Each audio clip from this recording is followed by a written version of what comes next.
Hello students, welcome back to collection of study YouTube channel. आज के इस educational video में मैं आपको हिंदी व्याकरण के अलंकार टॉपिक को समझाने वाली हूँ। स्टूडेंट्स, ये आपके लिए समझना बहुत ही ज़रूरी है। यदि आप इसे समझ लेते हैं तो आप इसे एग्ज़ाम में इजीली सॉल्व कर सकते हैं। तो चलिए शुरू करते हैं। देखिए, अलंकार जो है दो प्रकार के होते हैं, शब्दालंकार और अर्थालंकार। जहाँ पे शब्द के कारण चमत्कार उत्पन्न होता है उसे शब्दालंकार कहते हैं, और जहाँ अर्थ के कारण चमत्कार उत्पन्न होता है वहाँ अर्थालंकार होता है। अब अलंकार का मतलब होता क्या है? अलंकार का अर्थ होता है आभूषण या श्रृंगार। जिस प्रकार किसी स्त्री या नारी को आप देखते हैं कि वो आभूषण पहनने के बाद बहुत ही खूबसूरत दिखती है, उसी प्रकार जब किसी काव्य में आभूषण लग जाता है, चाहे शब्दालंकार का हो चाहे अर्थालंकार का, तो वो बहुत ही सौंदर्य दिखने लगता है, सुंदर दिखने लगता है। तो चलिए इसे हम लोग समझते हैं। काव्य के आभूषण अर्थात सौंदर्यवर्धक गुण अलंकार कहलाते हैं। मतलब काव्य में जो आभूषण और सौंदर्यवर्धक गुण होते हैं वही अलंकार कहलाते। अलंकार स्वयं सौंदर्य नहीं होते, वे काव्य के सौंदर्य को बढ़ाने वाले सहायक तत्व होते हैं। अलंकार जो है खुद में सुंदर नहीं होते, वे काव्य की सुंदरता को बढ़ाने वाले सहायक होते हैं, मतलब हेल्पर होते हैं। अलंकारों के योग्य से काव्य मनोहरी बन जाता है, काव्य जो है बहुत ही मनोहर बन जाता है। अब हम लोग देखते हैं अलंकार की कितने भेद है। मैं आपको बताई कि अलंकार की दो भेद है, चलिए हम लोग इसे डिटेल में पढ़ते हैं। काव्य में शब्द और अर्थ दोनों की बराबर सत्ता रहती है, अतः कहीं शब्द प्रयोग के कारण काव्य में सौंदर्य उत्पन्न होता है तो कहीं अर्थ चमत्कार के कारण।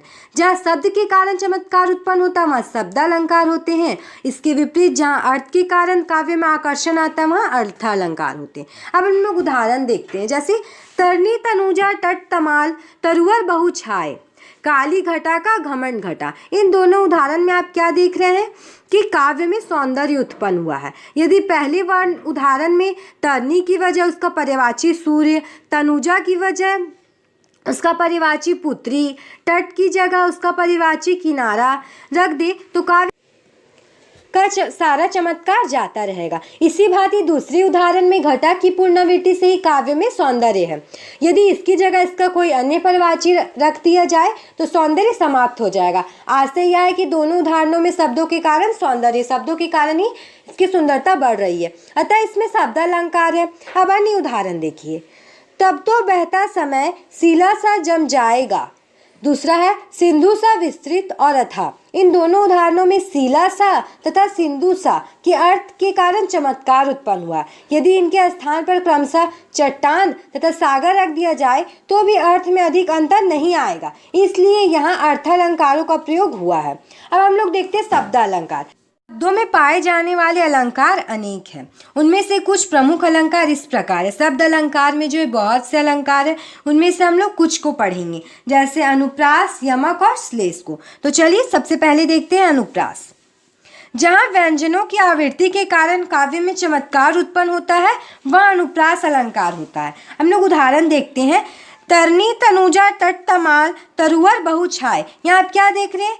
ता वर्ण की आवृत्ति हुई है। नेक्स्ट है, चारों चंद्र की चंचल किरणें खेल रही है जल थल में। यहाँ चा और ला वर्ण का उच्चारण आवृत्ति हुई है। यहाँ पे देखिए, लट लटकनी मनोमत मधुप गण मादक मधुही पिए। यहाँ ला और मा वर्ण की आवृत्ति हुई है। व्यंजनों की आवृत्ति में कोई नियम होना चाहिए, या तो वे शब्द के आरंभ में आवृत्ति करें या मध्य में या अंत में। कुछ अन्य उदाहरण देखते हैं अब हम लोग।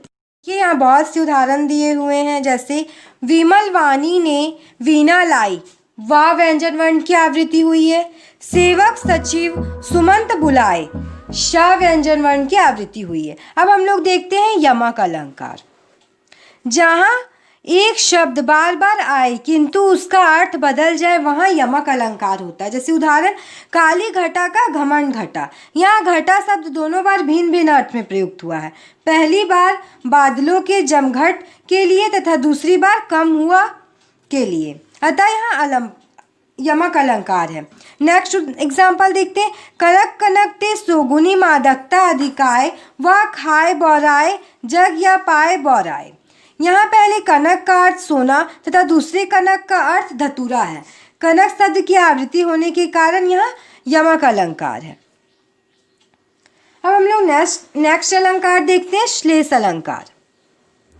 श्लेष का अर्थ है चिपकना, अतः जहाँ एक शब्द के एक से अधिक अर्थ निकले वहाँ श्लेष अलंकार होता है। उदाहरण जैसे जो रहीम गति दीप की, कुल कपूत गति सोए, बारे उजियारो करे, बाड़े अंधेरो होए। यहाँ बारे के दो अर्थ है, जलाने पर तथा बचपन में। बाड़े का दो अर्थ है, बड़ा होने पर तथा बूझने पर। हम लोग इजी वे में ये कह सकते हैं कि श्लेष अलंकार वहाँ होता है जहाँ एक शब्द से एक से अधिक अर्थ निकले। अब हम लोग देखते हैं अर्थालंकार। अर्थालंकारों की लंबी सूची में से कुछ प्रमुख अलंकारों की परिचय निम्नलिखित है। अर्थालंकार में कुछ जो अलंकार मेन है वो है उपमा, रूपक, उत्प्रेक्षा, अतिशयोक्ति और मानवीकरण। तो चलिए सबसे पहले हम लोग देखते हैं उपमा। जब किसी वस्तु या व्यक्ति की विशेषता दर्शाने के लिए उसकी समानता उस गुण में बढ़ी हुई किसी अन्य वस्तु या व्यक्ति से की जाती है वह उपमा अलंकार होता है। जैसे सीता का मुख चंद्रमा के समान सुंदर है। अब सीता की मुख की तुलना किससे की जा रही है? चंद्रमा के, चांद से। तो यहाँ सीता का मुख सुंदरता में चंद्रमा के समान दिखाया गया है, तो यहाँ क्या होगा? उपमा अलंकार। नेक्स्ट देखते हैं उपमा के अंग। उपमा के निम्नलिखित 4 अंग होते हैं। उपमेय, उपमान, समान धर्म, वाचक शब्द। उपमेय क्या होता है? जिस व्यक्ति या वस्तु की समानता की जाती है उसे उपमेय कहते हैं। जैसे उपयुक्त उदाहरण में सीता क्या है? उपमेय। उपमान, जिस प्रसिद्ध वस्तु या व्यक्ति की से उपमेय की समानता की जाती है उसे उपमान कहते हैं। जैसे चंद्रमा, चंद्रमा क्या है? उपमान। सीता की तुलना किससे की जा रही है? चंद्रमा से, तो चंद्रमा हो गया उपमान। समान धर्म, उपमेय और उपमान में जो गुण समान पाया जाता है या जिस सामान्य गुण की समानता की जाती है उसे समान धर्म कहते हैं। जैसे सुंदर, समान धर्म। वाचक शब्द, जिस शब्द विशेष से समानता या उपमा का बोध होता है उसे वाचक कहते हैं। उदाहरणतः के समान वाचक शब्द है। अब हम लोग नेक्स्ट देखते हैं रूपक अलंकार। जहाँ गुण की अत्यंत समानता दर्शाने के लिए उपमा और उपमान को अभिन्न अर्थात एक कर दिया जाए, दूसरे शब्दों में उपमान को उपमेय पर आरोपित कर दिया जाए, वह रूपक अलंकार होता है। उदाहरण देखते हैं, जलता है यह जीवन पतंग। यह जीवन उपमेय है और पतंग उपमान, परंतु रूपक अलंकार के कारण जीवन उपमेय पर पतंग उपमान का आरोप कर दिया गया है।